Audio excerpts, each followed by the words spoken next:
بسم اللہ الرحمن الرحیم. السلام علیکم اسٹوڈنٹس. حافظ احمد رضا آپ کے انسٹرکٹر لائف اینڈ لیونگ 2 لے کر آپ کے سامنے حاضر ہیں.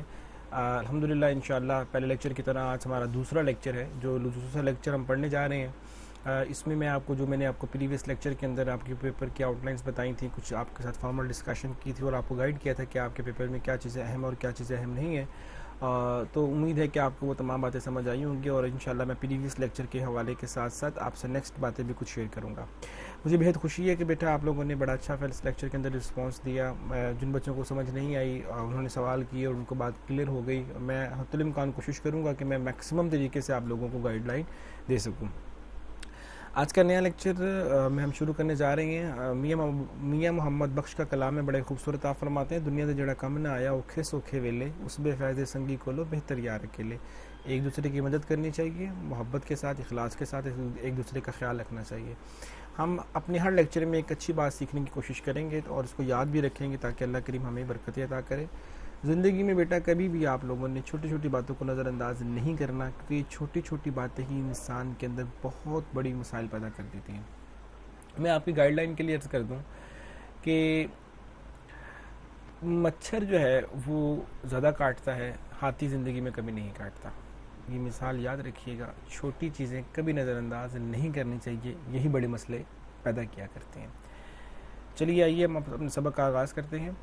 آج ہمارا جو لیکچر ہے, میں اب تو آنے والے تمام اسٹوڈنٹس کو لائف اینڈ لیونگ کے اس سبجیکٹ میں خوش آمدید کہتا ہوں, اور welcome to Riphah international college online classes.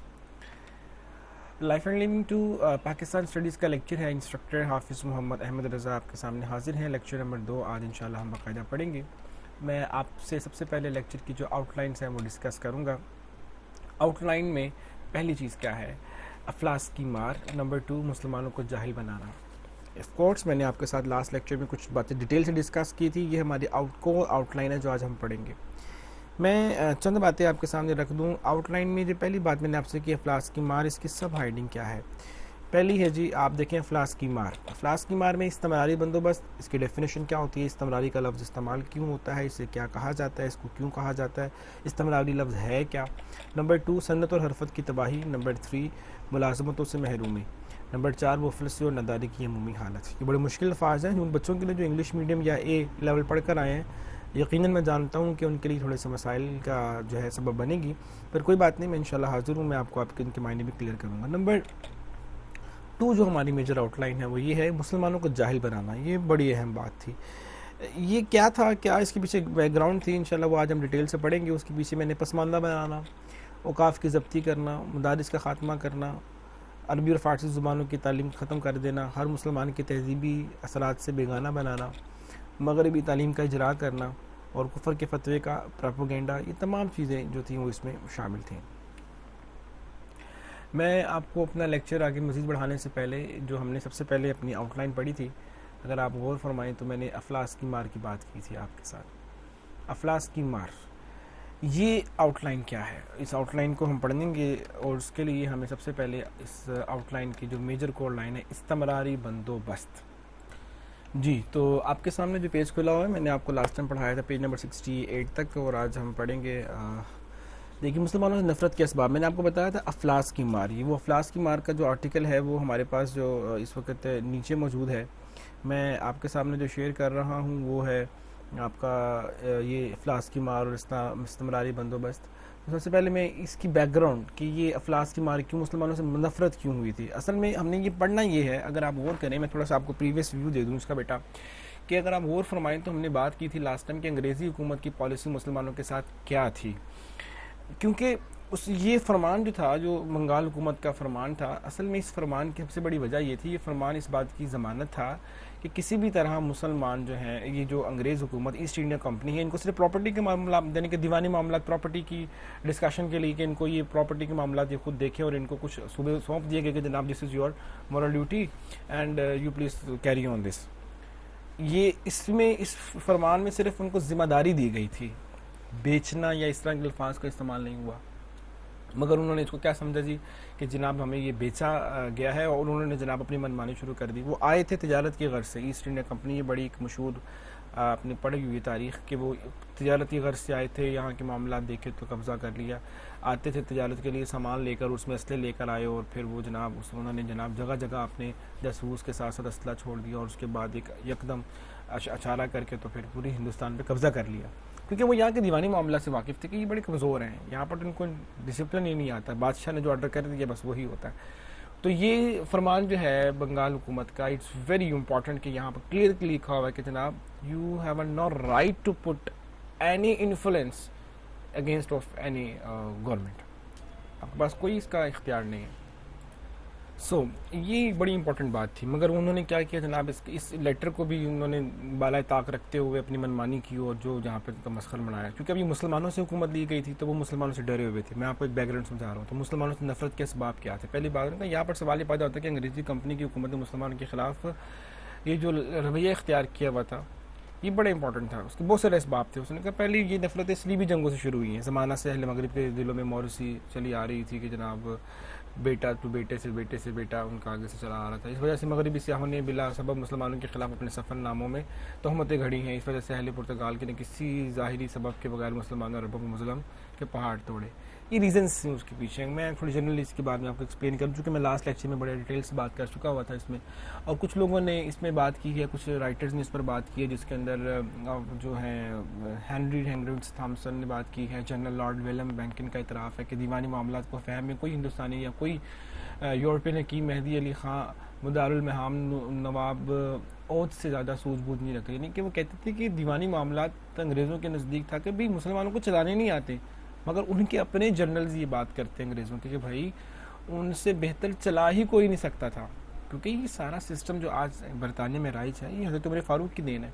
یہ سارا سسٹم انہوں نے انٹروڈیوس کروایا تھا. اس بعد اصطلاحات ان کی طرف سے جو تھیں وہ کی ہوئی تھیں. میں نے آپ کو لاسٹ لیکچر میں بھی حوالہ دیا تھا. بٹ ہم اپنی اصل کو چھوڑ کر نقل کی طرف آ گئے. انسان تین چیزوں کی طرف بھاگتا ہے. پہلی چیز ہے کوالٹی، دوسری چیز ہے ریالٹی، اور تیسری چیز ہے جو بہت امپورٹنٹ ہے بیوٹی. اب بیوٹی جو ہے وہ سسٹینیبل نہیں ہے، وہ زیادہ دیر نہیں رہتی ہے، لوگ بھاگتے ہیں. میں نے تین چیزیں گنوائی ہیں، beauty, quality and reality. Beauty پر لوگ نہیں بھاگتے ہوتے ہیں. لوگ بھاگتے بیوٹی ہے، خوبصورتی ہے، وہ ایک دم کے بعد ڈھل جاتی ہے.